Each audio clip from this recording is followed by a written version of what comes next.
Hey there, it's the ABCs of Preschool podcast, the place to be for busy moms, teachers, and childcare providers.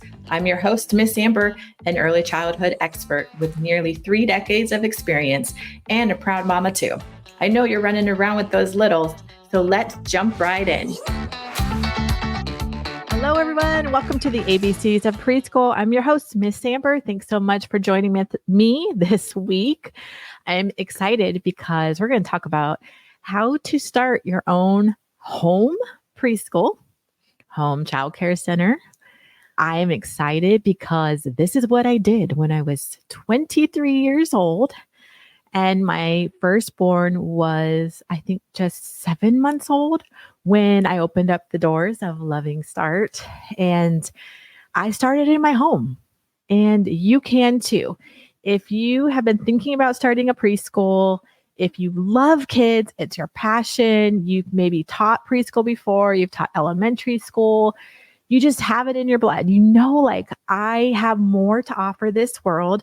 I want to make an impact on my community. I want to make an impact on other families.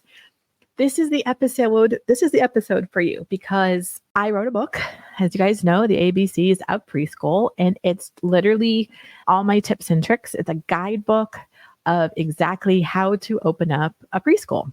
And I want my listeners, I want you to know that you don't have to have hundreds and hundreds of thousands of dollars to open up a preschool or a childcare center. Now, there's different ways to do this, but today we're going to talk specifically about the home version. That's why I'm really excited. If you've visited my website, thelovingstartway.com, or if you've read my book, I do have a chapter on F is for franchise. And I am walking that path of franchising, almost done, almost ready to help others open their own Loving Start. So there's why I'm excited about that part of it is because the typical franchise and childcare centers are, you have to have a lot of money and you're building this big giant building. I'm excited because I'm going to have 3 different models. And one of those models is a home version because I believe in the home version of a preschool. I am so passionate about it because I did it successfully for 9 years while my kids were little, while they were in sports. I brought in staff. I would teach 3 days a week or 2 days a week, part-time, full-time. It was awesome. So today is all about how to start a home preschool. And I'm going to give you some tips and just how you do it. So if you love kids, if you're passionate about kids, and maybe you're just ready to be your own boss, okay? Like you're ready to walk down the path of being your own boss. And maybe you're pregnant and you're thinking, oh my goodness, daycare, childcare is so expensive. I'm not going to be able to afford it. How can I provide for my family? This is a way. It truly is a way, especially if you do it a certain way, you can provide very well for your family. So if this is you, take some notes. So the first thing is, where are you living? If you want to open up your own preschool, actually, let me back up. The first thing is you're going to call yourself a preschool and do not use the word daycare. I don't know why, but I figured out at 23 years old to not use the word daycare when I opened up my school. It was Loving Start Preschool back then.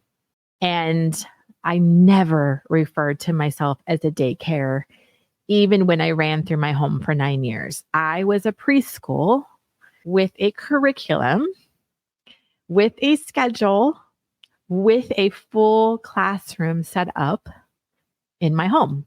So the first step is, if this is something you guys are thinking of doing, dreaming about, you've been just feeling it in your bones that you want to open up your own preschool, you are a preschool. You are a school.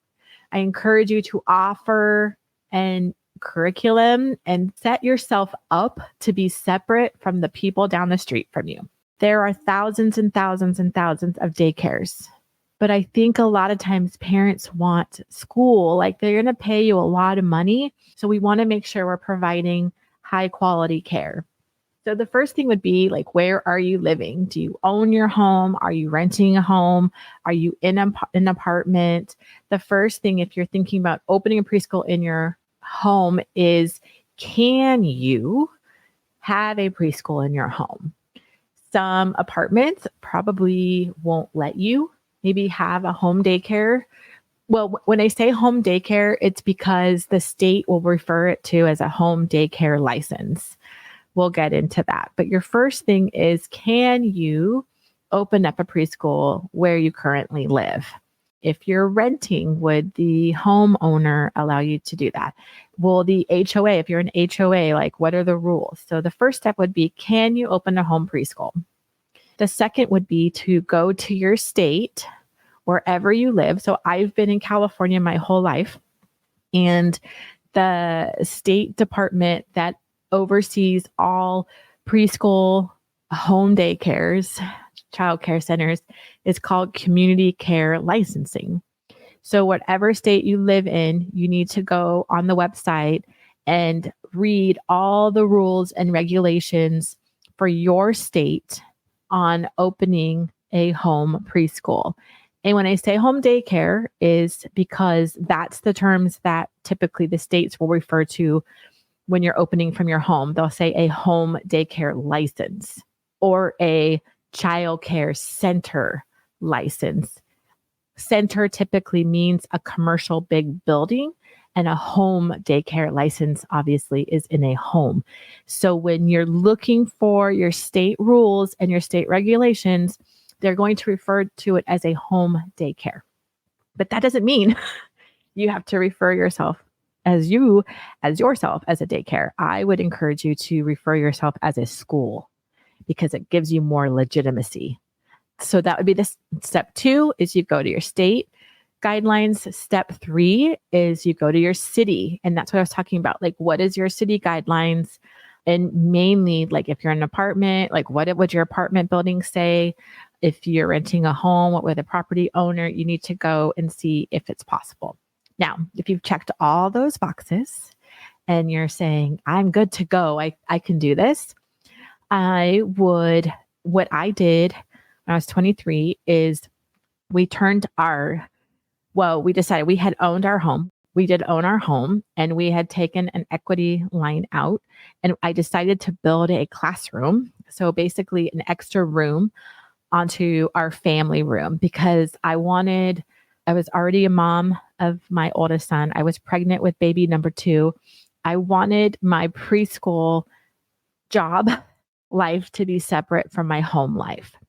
And I think that was like the best gift I could have given myself. And I'm 23. I was learning everything. I had no idea what entrepreneurship was. I didn't know anything, but I did know that I wanted my home life and my work life to be separate. So while we were building this extra room, this classroom onto our house, we took out all the living room furniture because when you walked into our house, in our first house in the Bay Area, you would walk straight into the living room. So I took out the couch and just all the furniture. And I had tables and chairs, bulletin boards, dramatic plays, circle time area. Like I turned that into a classroom. You walked in and you immediately knew you were in a preschool classroom. So that was the first thing I did. And if you have a separate room, as I grew over the years and as we moved homes, again, I did this successfully for 9 years and I moved 3 times during this time. So I started off in Fremont, California in my living room. Then 3 years later, I moved 10 minutes down the road to another city, Newark. And I took a family room that had its own entrance as we were looking for another house to buy, like we were moving. This family room had its own entrance and it was all ready to go. When we moved 4 years later, 2 hours away, same thing. As we were looking for a house, I wanted a room separate from the house, a family room that had its own entrance with a slider door. So it's so possible. So if you have a family room or a living room that you can like separate, that parents can enter on their own, it just creates a home life separation between work and home life. I personally loved it that way. I thought it was great. And like I said, I did this for 9 years and I moved to 3 different houses during those 9 years. So you're going to create your classroom. And when I first started out, I use bright primary colors. Even the podcast cover is kind of bright and it's very preschool looking. But over the years, I've evolved and my preschool classrooms are really homey colors, a lot of plants, just very natural looking. So I would encourage you to look on Pinterest for ideas. But your classroom should be set up like a classroom. And you should have curriculum and a schedule, and marketing materials is really, really important. If you want people to believe in you and separate yourself from everybody else, you want to right out of the gate. I mean, I would recommend a website. There's Canva. If you haven't heard of canva.com, it's the most amazing marketing app website ever. I mean, anybody can look so professional now. You should have an Instagram page, Facebook page, website, like all of that you should have. Like I'm really about presenting professionalism and not throwing things together because you want to get paid well for your time. But you also, if you want to get paid well for your time, you have to provide high quality care. And high quality care includes when parents come to tour your home preschool, you're going to look nice. You're going to look professional. Your space that you provided is going to look clean and organized and homey. And you're going to show them a schedule. You're going to have a parent handbook. You're going to have like a tour packet. All of those things are so important because, again, it shows that you are professional, you know what you're doing, and you've put the time in to provide high quality care. So I think you would need all of that, even for a home preschool. And I think actually even more so because there's so many of you guys out there, right? There's so many home daycares, home preschools. You want to set yourself apart from everybody else. So website, there's also Fiverr.com is a great tool as well. You can have a website built for hardly anything these days. You can go on Wix.com and build your own website. You know, getting social media, that's free, but just having a presence is really important. And then you're going to want to market yourself, right? Once you have to go through the licensing process, then you might have to go to orientations. You're probably going to have your state come out and look at your space. Again, that's going through the checklist that your individual state requires of you. Do not open without a license. It's illegal. You cannot do it. You have to go and follow all the rules of your county, your city, and your state. I can't stress that enough. So please follow whatever it is. Set up your classroom and then curriculum. I would say you provide a schedule and you're going to have circle time. You're going to have music time. You're going to have art time. Like provide all the cool stuff for your students. It's awesome. If you need help with curriculum, I'm going to shamelessly put in a plug right now, but I used to spend hours and hours planning and prepping curriculum. We've just created, it's called the Loving Start Way Community. It's curriculum made for you. I mean, it will save you hours of time. Basically, every month we do your whole monthly calendar. We have a theme every month. We have circle time covered, sensory projects, art, music, everything, your whole month of activities. We've done it for you. All you have to do is log in and download it all, print it all, and you're good to go. And you have high quality curriculum. And that's found at thelovingstartway.com, thelovingstartway.com, and check community. And that is curriculum done for you. It's amazing. So I would suggest if you're a home preschool, provide curriculum. The more you do for your clients, the more high quality care you give your students, the more desired you're going to be, and the bigger the waiting list will be to get into your school. I hope you heard that. The more you give your clients, the more high quality care you give your students, the higher the demand will be for your services, and the longer, higher wait list you will have. That's how it works.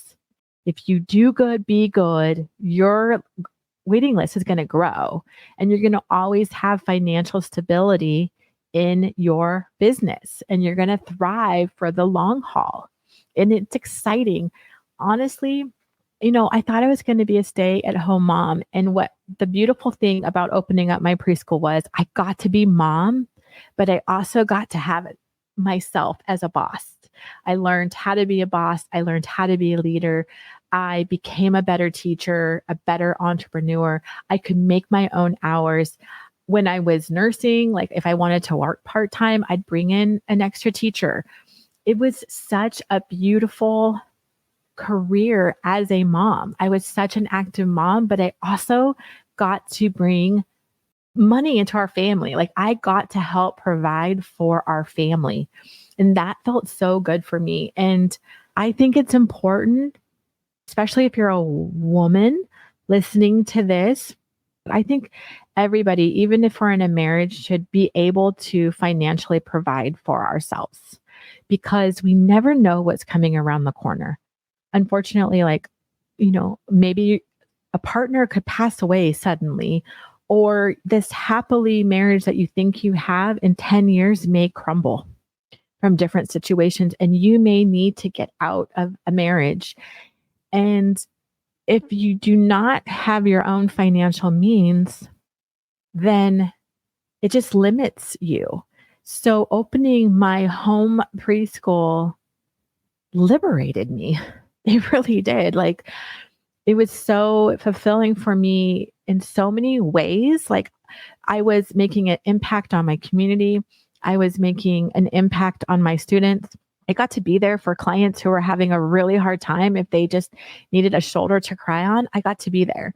I was making an impact on my own children because I got to help support them and pay for their baseball and their new cleats and soccer and help family vacations. And ultimately, 17 years into my previous marriage, where it got so hard, I was able to get out because I could stand on my own 2 feet.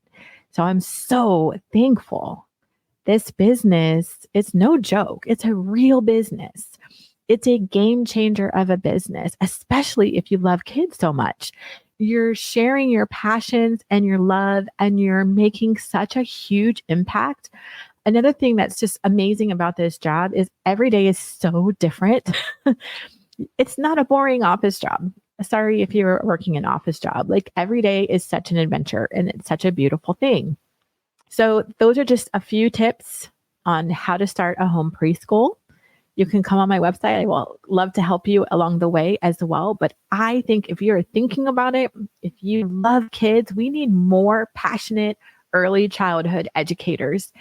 And it's an incredible job to be mom and a business owner at the same time, because it really allows you to be both in a beautiful way. I can't tell you how much it's blessed me, changed my life, and given me now, almost 23 years later, because I've opened up different centers, financial freedom, time freedom, and the happiness that I get to help impact so many kids and families in my community. It just is an amazing, amazing job.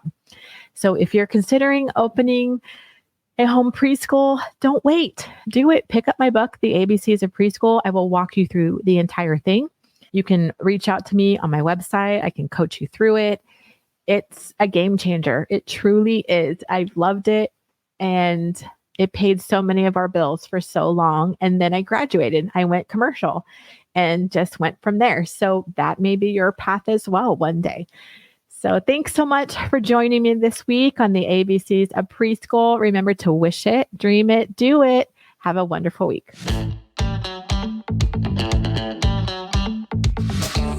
Thanks for listening. I appreciate you so much for taking the time out of your busy schedule to hear this podcast. Make sure to hit the subscribe button so you won't miss the next episode. For more information on how to work with me, Miss Amber, visit me at thelovingstartway.com or follow me on Insta at thelovingstartway.